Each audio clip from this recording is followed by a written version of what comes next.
want to welcome you to the campaign that is going to change Alabama for good. And first of all, before he has to go, I want to ask you one more time to show your appreciation for the man who has shown the whole world what you can do when you come from Alabama, our American Idol, Ruben Studdard. Ruben, thank you. All right. Thank you, Ruben. Thank you so much. Let me introduce a few people at the outset. I want to introduce you all to someone who has come into my life in the last 2 years and who has made me a better person every single day.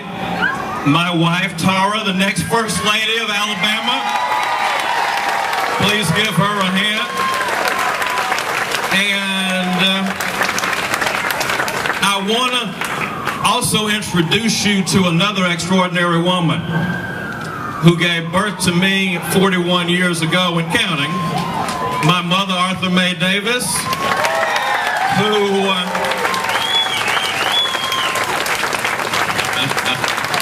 who taught me a very long time ago, ladies and gentlemen, that you can do anything if it's the right thing and if God will bless your path. And I want to say, if we have any veterans who are here, or anybody who's kin to any veterans, I want you to raise your hand. Let's acknowledge all the veterans who are here, the relatives of our veterans. Because as I speak, the President of the United States is in Normandy, and the path that made a country that allowed Barack Obama to be, the path that made a country that allowed Artur Davis to be, began on those beaches. And we are so thankful for all the men who died in Normandy and all the men and women who serve our country in Iraq and Afghanistan right now as we speak. And give them a hand. And finally, ladies and gentlemen, let me thank all of you today for coming out from every corner of this state, north to south, east to west. We might even have a Republican or two here if we look far enough. I want to thank you all for coming out and showing me that you believe that no matter what you think of what Alabama used to be, no matter what you think of what some people outside of Alabama say about our state, the Alabama that we have now is the new one, the best one we've ever had, and the one that's going to take us places we've never been, ladies and gentlemen. Now,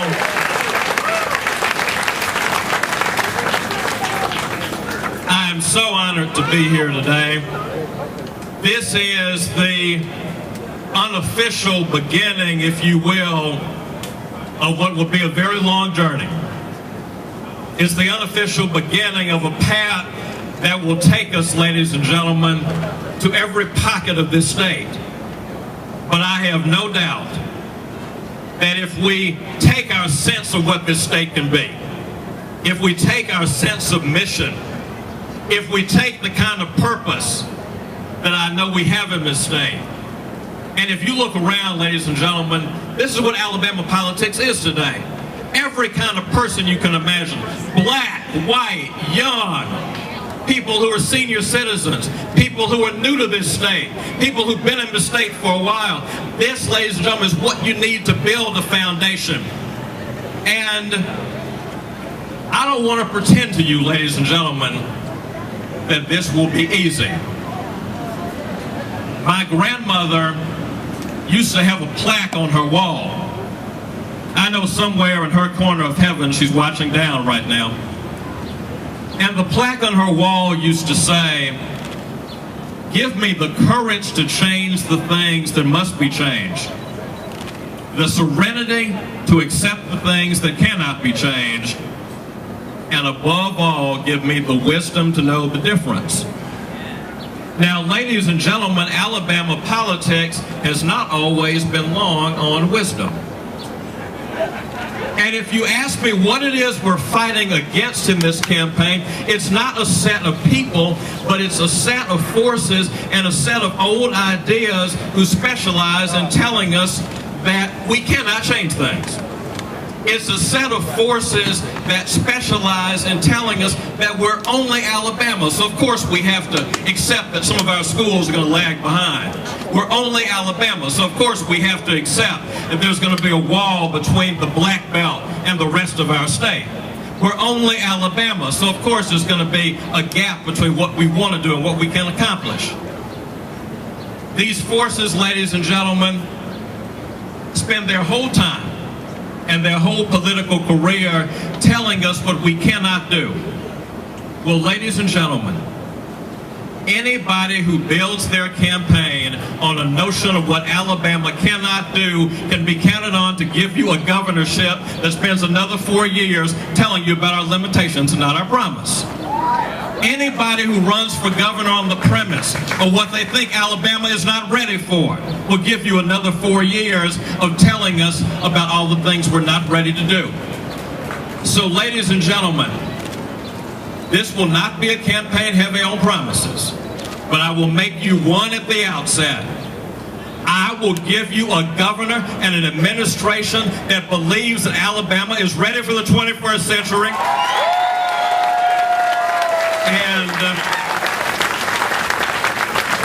I will give you a governor who understands, ladies and gentlemen, that the key to leadership is looking off in the distance and pointing to the horizon and saying that the horizon that seems so far off is not so distant. The forces that we're having to contend with in this campaign, they believe, they won't have the nerve to tell you they don't believe in progress. Everybody says they believe in progress. But what they will tell you is that progress is not for us, it's for our children. They will tell you that progress is for some other point, some distant time called someday. Ladies and gentlemen, this will be a campaign that will tell you that we can claim the future now and we're ready for progress, not at some distant point, not later, but right now in 2010.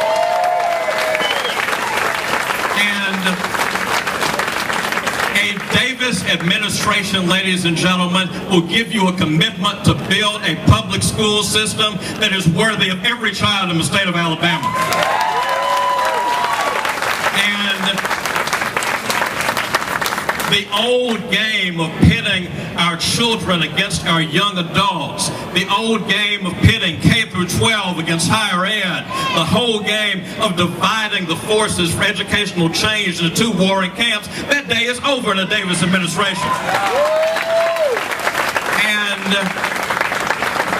we will build a 21st century workforce. We've enjoyed a 20th century workforce and it's moved us to a certain point. It's gotten us from 48 to 42nd in per capita income. But ladies and gentlemen, if we have a standard for our football coaches that says they have to keep in the top 25 to keep their jobs, we need a standard for Alabama that says 42 isn't good enough. And we can build the jobs of the future. We can build green jobs. We can bring information technology. We can master high technology in our state. We can master biomedicine because, ladies and gentlemen, there was a time when we had never built a rocket and now look at red